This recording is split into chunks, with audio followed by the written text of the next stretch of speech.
Okay, so for number 4, we have a composite figure. We have the the cone on top, and then we have the cylinder underneath. And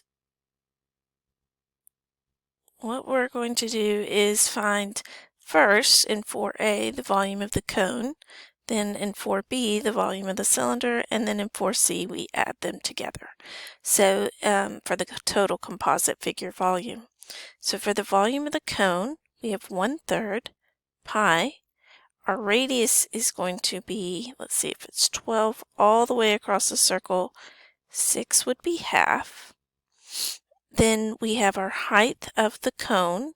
So going from the center down to the circle base, that perpendicular height will be the 8 from over here. So let's plug that in, pi times 6 squared times 8.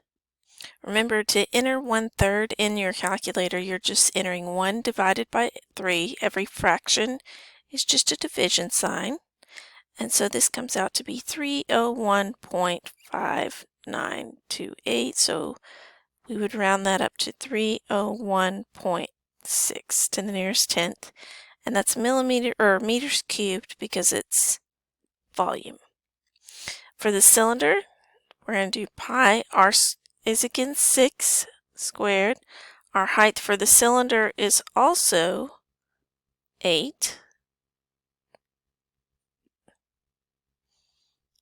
So going to put that in our calculator, and we get 904.7786. So to the nearest tenth, 904.